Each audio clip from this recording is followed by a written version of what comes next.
कहानी की शुरुआत जॉन नाम के एक शांत और गंभीर व्यक्ति से होती है, जो पेशे से एक बड़ा स्ट्रक्चरल इंजीनियर है और दिन भर का काम खत्म करके अपने घर लौट रहा है, जहां आज उसकी पत्नी एलिसन ने दोस्तों के लिए एक छोटी सी पार्टी रखी है। लेकिन पूरे शहर का माहौल जश्न जैसा होते हुए भी भीतर कहीं अजीब सा तनाव लिए हुए है, क्योंकि इस समय पूरी दुनिया में सिर्फ एक ही खबर छाई हुई है। क्लार्क नाम का एक विशाल कॉमेट पृथ्वी के बहुत करीब से गुजरने वाला है। बड़े बड़े वैज्ञानिक और न्यूज चैनल्स बार बार भरोसा दिला रहे हैं कि डरने की कोई बात नहीं है, यह बस आसमान में एक चमकदार आतिशबाजी जैसा दिखेगा। इसलिए लोग घबराने के बजाय खुशियां मना रहे हैं। मगर इस जश्न के बीच किसी को भी अंदाजा नहीं है कि वही रात उनकी जिंदगी की सबसे भयानक रात बनने वाली है। घर पहुंचकर जॉन अपने बेटे नेथन से मिलता है। यहीं हमें एक बेहद अहम बात पता चलती है कि नेथन को हाई डायबिटीज है, जो अभी छोटी सी जानकारी लगती है, लेकिन आगे चलकर कहानी का सबसे बड़ा मोड़ बनने वाली होती है। थोड़ी देर बाद जॉन पार्टी की तैयारी के लिए अपने बेटे नेथन के साथ सुपरमार्केट जाता है, जहां सब कुछ बिल्कुल सामान्य दिखता है। लोग खरीदारी कर रहे हैं और हर तरफ हलचल है। तभी अचानक जॉन का फोन बहुत तेजी से बजने लगता है, इतनी तेज कि आसपास खड़े लोग भी चौंक कर उसे देखने लगते हैं। जॉन स्क्रीन देखता है तो उस पर बड़े बड़े अक्षरों में लिखा होता है प्रेसिडेंशियल अलर्ट, और संदेश में साफ लिखा होता है कि जॉन और उसके परिवार को इमरजेंसी शेल्टर के लिए चुना गया है। यह पढ़कर जॉन स्तब्ध रह जाता है, क्योंकि पूरे स्टोर में किसी और को ऐसा संदेश नहीं मिला होता। सिर्फ उसे ही क्यों चुना गया, यह सवाल उसके मन में घूमने लगता है। उलझन में पड़कर वह फिलहाल इसे अनदेखा कर देता है और सामान लेकर घर लौट आता है। जॉन के घर पर पड़ोसी और दोस्त पहले से इकट्ठा होते हैं। सब टीवी के सामने बैठकर कोमेट के गुजरने का लाइव टेलीकास्ट देख रहे होते हैं। हंसी मजाक के बीच काउंटडाउन शुरू होता है, 3, 2, 1। लेकिन अचानक न्यूज एंकर का चेहरा सफेद पड़ जाता है, क्योंकि वह टुकड़ा समुद्र में नहीं बल्कि सीधे फ्लोरिडा के एक शहर पर गिरता है। और अगले ही पल टीवी स्क्रीन पर तबाही का ऐसा मंजर दिखता है जिसे देखकर कमरे की हवा जम जाती है। पूरा शहर एक पल में मिट चुका होता है। लाखों लोग सेकंडों में राख बन चुके होते हैं और वही छोटा टुकड़ा दुनिया को दहला देता है। तभी जॉन का फोन फिर से बजता है और टीवी पर भी उसका नाम फ्लैश होने लगता है, जिससे साफ हो जाता है कि यह कोई गलती नहीं थी। एक बहुत बड़ा कॉमेट पृथ्वी से टकराने वाला है और सरकार ने इंसानियत को बचाने के लिए कुछ चुनिंदा इंजीनियर्स और डॉक्टर्स को चुना है, जिनमें जॉन भी शामिल है। और उसे तुरंत रॉबिन्स एयरफोर्स बेस पहुंचने का आदेश मिलता है। जॉन, एलिसन और नेथन बिना देर किए अपना सामान पैक करते हैं और गाड़ी में बैठते हैं। लेकिन जैसे ही वे निकलने वाले होते हैं, पड़ोसी उनकी गाड़ी को घेर लेते हैं, क्योंकि उन्हें पता चल चुका होता है कि जॉन को शेल्टर जाने की परमिशन मिली है। जॉन की पड़ोसी अली, जो उनकी करीबी दोस्त है, रोते हुए अपनी छोटी बच्ची को आगे करती है और विनती करती है कि जॉन उसकी बच्ची को साथ ले जाए और उसे बचा ले। यह दृश्य देखकर जॉन का दिल चकनाचूर हो जाता है, मगर नियम बेहद सख्त होते हैं। सिर्फ वही लोग जा सकते थे जिनके नाम पहले से तय सूची में दर्ज थे, और अगर वह किसी और को साथ लेता तो उसकी अपनी फैमिली का भी बच पाना मुश्किल हो जाता। इसलिए भारी मन से पत्थर दिल बनकर जॉन गाड़ी आगे बढ़ा देता है और अपने दोस्तों को पीछे छोड़कर मौत की छाया में आगे निकल जाता है। जॉन और उसका परिवार जैसे तैसे एयरफोर्स बेस की तरफ निकल पड़ते हैं, और जैसे जैसे गाड़ी आगे बढ़ती है, रास्ते का मंजर रोंगटे खड़े कर देने वाला होता जाता है। हर तरफ अफरा तफरी मची हुई थी। शहर में दंगे शुरू हो चुके थे और कानून व्यवस्था पूरी तरह खत्म हो चुकी थी। और इसी भाग दौड़ के बीच हम देखते हैं कि गाड़ी में सामान निकालते वक्त उनसे एक बहुत बड़ी अनहोनी हो जाती है। हड़बड़ाहट में नेथन का इंसुलिन इंजेक्शन बैग से निकालकर गाड़ी के फर्श पर ही गिर जाता है। जॉन और एलिसन का ध्यान इस तरफ नहीं जाता, लेकिन यह छोटी सी गलती धीरे धीरे एक भयानक नतीजे की नींव रख रही थी। भारी जाम और खतरों से बचते हुए वे किसी तरह एयरफोर्स बेस पहुंच जाते हैं, लेकिन वहां का नजारा पहले से भी ज्यादा डरावना था। बेस के बाहर हजारों लोगों की भीड़ जमा थी। लोग चीख रहे थे, रो रहे थे और किसी भी तरह अंदर घुसकर अपनी जान बचाना चाहते थे, जबकि मिलिट्री पूरी सख्ती से उन्हें रोक रही थी। इसी भीड़ में धक्के खाते हुए जॉन और उसकी फैमिली आगे बढ़ते हैं, अपना QR कोड दिखाकर जैसे तैसे गेट के अंदर दाखिल हो जाते हैं। एक पल के लिए उन्हें लगता है कि अब वे सुरक्षित हैं, लेकिन अंदर जाने के बाद जब वे अपना सामान चेक करते हैं तो उनके पैरों तले जमीन खिसक जाती है। बैग में नेथन की सबसे जरूरी चीज, इंसुलिन इंजेक्शन, गायब था। एलिसन घबराकर बैग उलट पलट देती है, पर वो कहीं नहीं मिलता। तभी उन्हें याद आता है कि गाड़ी में सामान निकालते वक्त शायद वो वहीं छूट गया होगा। जॉन और एलिसन के चेहरे का रंग उड़ जाता है, क्योंकि वे जानते थे कि बिना उस इंजेक्शन के नेथन का जिंदा रहना नामुमकिन है। इसलिए जॉन एक पल भी बर्बाद नहीं करता। वो एलिसन और नेथन को वहीं रुकने को बोलता है और खुद वापस भीड़ की तरफ दौड़ पड़ता है अपनी गाड़ी से इंजेक्शन लाने के लिए। लेकिन जॉन को इस बात का जरा भी अंदाजा नहीं था कि उस गेट से बाहर कदम रखना उसकी जिंदगी की सबसे बड़ी गलती साबित होगी, क्योंकि वो इंजेक्शन तो ले आएगा लेकिन अपने परिवार को शायद हमेशा के लिए खो देगा। उधर जॉन इंजेक्शन लेने गया था और इधर घबराहट में एलिसन से एक बड़ी गलती हो जाती है। वह फ्लाइट का समय पूछने के लिए एक मिलिट्री ऑफिसर के पास जाती है और बातों बातों में बता देती है कि उसका हस्बैंड बेटे के लिए इंसुलिन लेने बाहर गया है, क्योंकि नेथन को डायबिटीज है। जैसे ही ऑफिसर यह सुनता है, उसका रवैया तुरंत बदल जाता है और वह एलिसन और नेथन को एक सीनियर ऑफिसर के पास ले जाता है। वो ऑफिसर उनकी मेडिकल रिपोर्ट ध्यान से देखती है और फिर शांत लेकिन बेहद कठोर आवाज में साफ कह देती है कि किसी भी बीमार व्यक्ति को इस फ्लाइट में ले जाना अलाउड नहीं है। हम केवल पूरी तरह स्वस्थ लोगों को सुरक्षित ले जा रहे हैं। एलिसन रोती है, गिड़गिड़ाती है, समझाने की कोशिश करती है, लेकिन फैसले में कोई बदलाव नहीं होता। उसे फ्लाइट पर ले जाने से साफ मना कर दिया जाता है। दूसरी तरफ जॉन बड़ी मुश्किल से इंजेक्शन लेकर वापस अंदर आ जाता है और पागलों की तरह एलिसन को ढूंढता हुआ सीधे प्लेन के अंदर पहुंच जाता है, यह सोचकर कि वे दोनों वहीं बैठे होंगे। वो हर तरफ उन्हें ढूंढता है, एलिसन को मैसेज करता है, लेकिन नेटवर्क जाम होने की वजह से मोबाइल सर्विस ठप थी। तभी प्लेन का भारी भरकम दरवाजा बंद हो जाता है। जॉन अंदर फंस चुका था। बेचैनी में इधर उधर देखते हुए जब पास बैठे एक यात्री की नजर जॉन के हाथ में इंसुलिन बैग पर पड़ती है, वो हैरान होकर बताता है कि जिन लोगों को कोई बीमारी है उन्हें प्लेन में आने ही नहीं दिया जा रहा। आपको किसी ने बताया नहीं? यह सुनते ही जॉन के पैरों तले जमीन खिसक जाती है और वो समझ जाता है कि उसकी पत्नी और बेटा प्लेन में नहीं बल्कि बाहर अकेले भटक रहे हैं। जॉन पागल हो जाता है और चीखकर क्रू से गेट खोलने को कहता है। काफी बहस के बाद जैसे ही गेट दोबारा खुलता है, बाहर का नजारा देखकर वो दहल जाता है। रनवे पर कयामत मची थी। हजारों लोगों की भीड़ बैरिकेड्स तोड़कर प्लेन की तरफ दौड़ रही थी और मिलिट्री उन्हें रोकने के लिए अंधाधुंध गोलियां चला रही थी। अपनी जान बचाने के लिए जॉन प्लेन से निकलकर भागता है, लेकिन गोलीबारी के बीच एक गोली पास खड़े प्लेन के फ्यूल टैंक में जा लगती है और अगले ही पल एक भयानक धमाका होता है। आग का विशाल गोला आसमान में उठता है। जॉन धमाके के झटके से दूर जा गिरता है। खुशकिस्मती से उसकी जान बच जाती है, मगर अब वो अपनी फैमिली से पूरी तरह बिछड़ चुका था। दूसरी तरफ एलिसन को बेस से बाहर निकाल दिया गया था।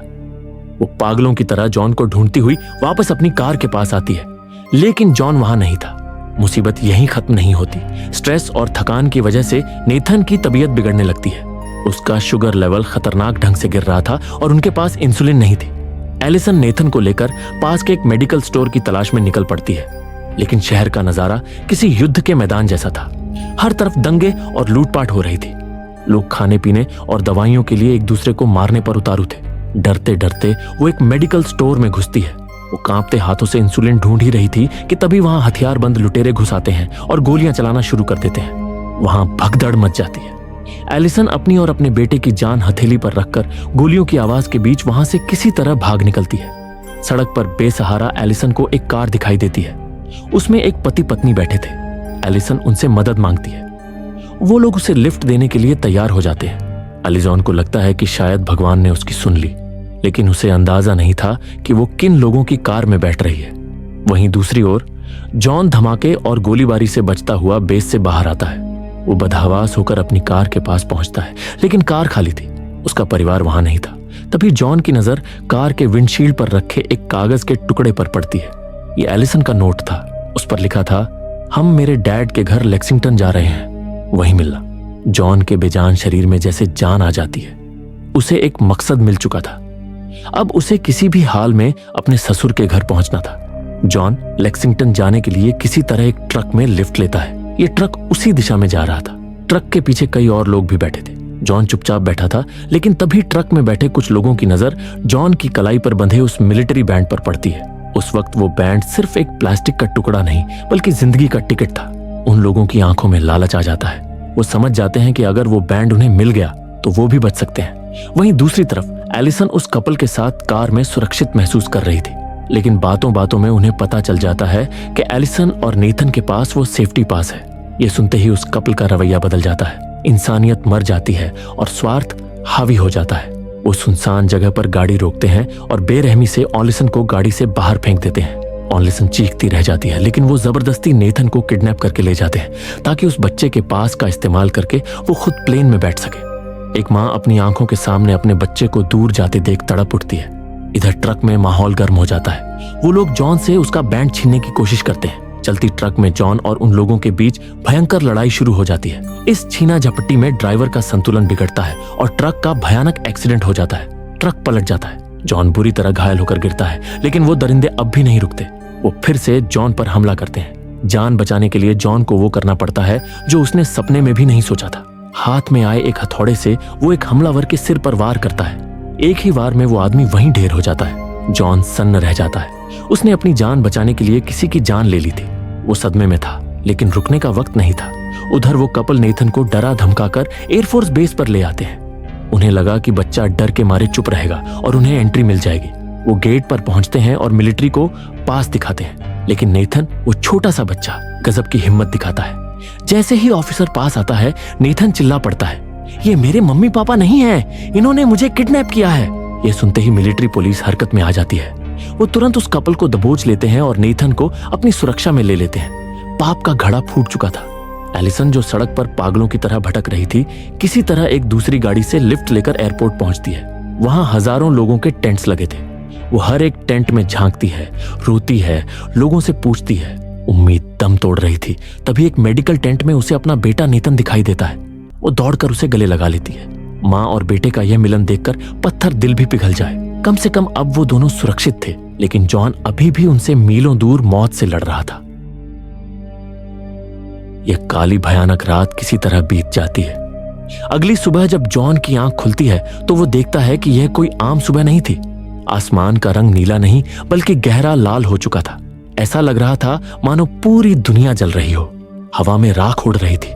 जॉन को मालूम था कि वक्त बहुत कम बचा है। वो रास्ते से एक लावारिस गाड़ी उठाता है और पूरी रफ्तार में लेक्सिंगटन की तरफ निकल पड़ता है, इस उम्मीद में कि उसका परिवार वहां पहुंच चुका होगा। कुछ देर बाद जॉन अपने ससुर डेल के घर पहुंचता है। वो दौड़कर अंदर जाता है। एलिसन और नेथन को आवाज लगाता है, लेकिन वो दोनों वहां नहीं थे।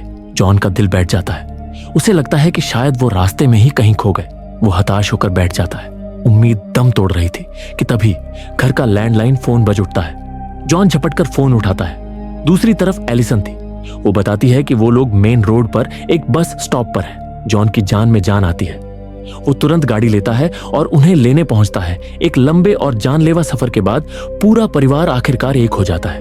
वो वापस डेल के घर आते हैं, लेकिन सुकून का वक्त नहीं था। टीवी पर न्यूज आती है जो सबके होश उड़ा देती है।